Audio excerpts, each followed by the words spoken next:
Welcome back to the Delivered Cost Workshop.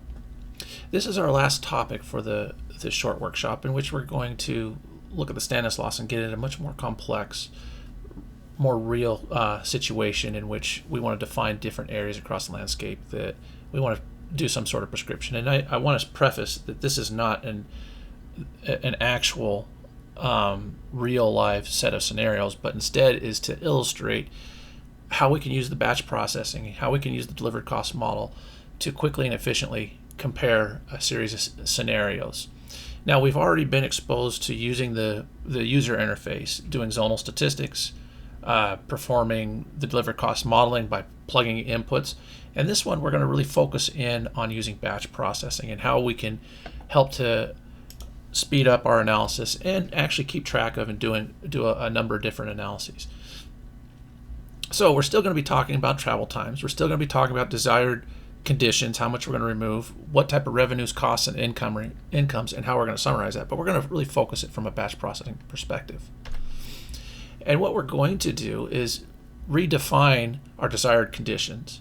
We're going to redefine how much we're going to actually be removing and where that's going to occur. At the same time, we're going to be redefining what those machine rates across that landscape are based off of topography.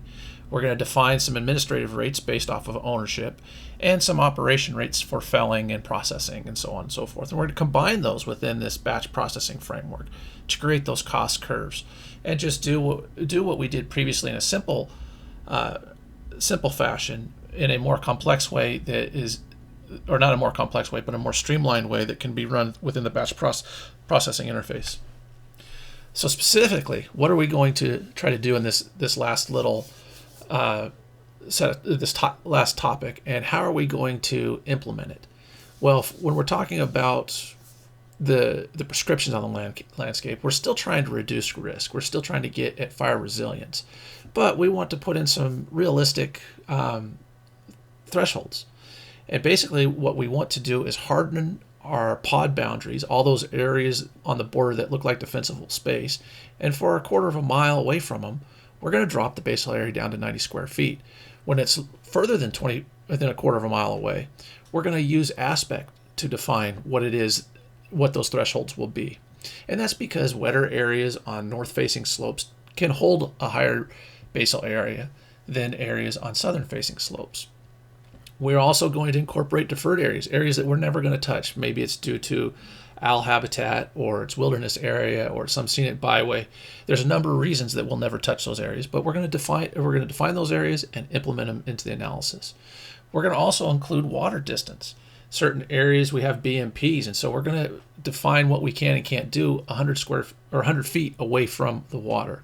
And then we're going to also define areas where we realistically just can't do anything. We might be able to do helicopter logging, but that's under very, very select scenarios. And so it's really not, in this context, within this simulation or this exercise, isn't really all that realistic. And so we're going to find areas that are of greater than 50% slope and say we're just not going to touch those areas.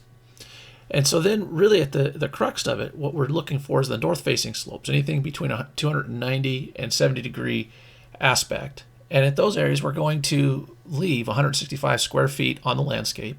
And for all the rest of the areas, wherever there are trees present, we're going to leave 120 square feet, looking at that as being a resilient landscape.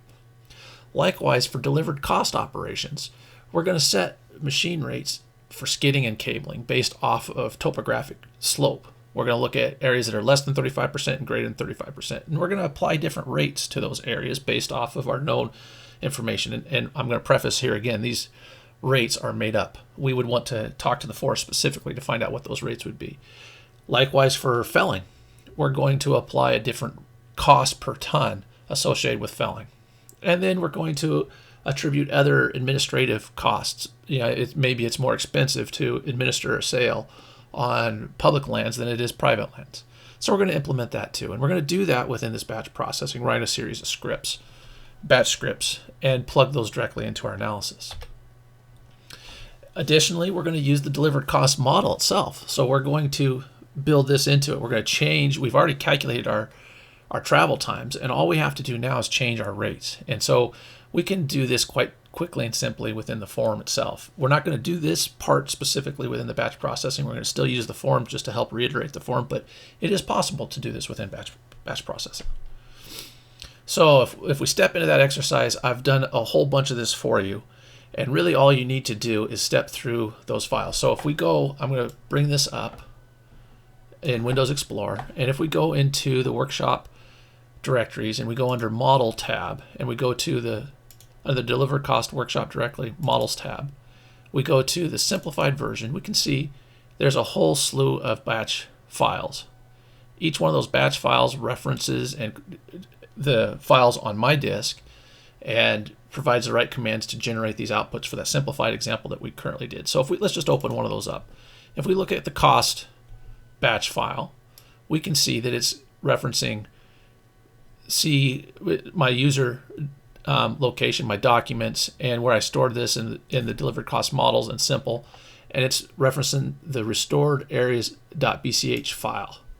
Now, if we look at the restored areas.bch file and open that up, here we can see all the functions that are behind that, and we can see how this is nested, and we can work through it. And so this example we've already done. We've done it through the user interface, but this is how you could do it with the batch scripting.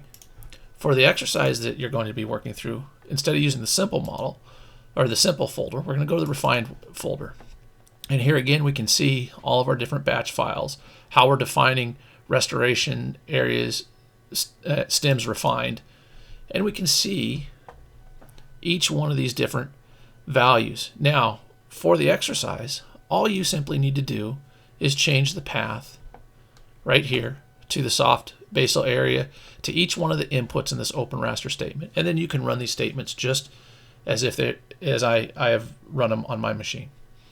And they're quick and simple, and you can process each one of these steps. So your task will be to go in and change each of these paths so it'll work on your machine.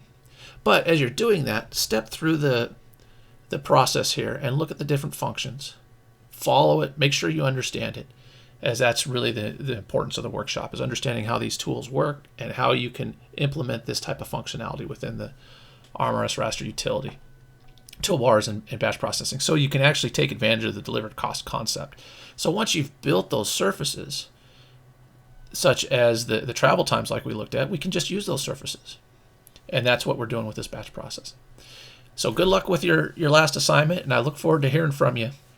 Thank you much, and please, if you do have more questions or you have any comments or whatnot, please feel free to give me a ring and or a phone call. And my phone number and email address is on the syllabus at the very beginning of the workshop.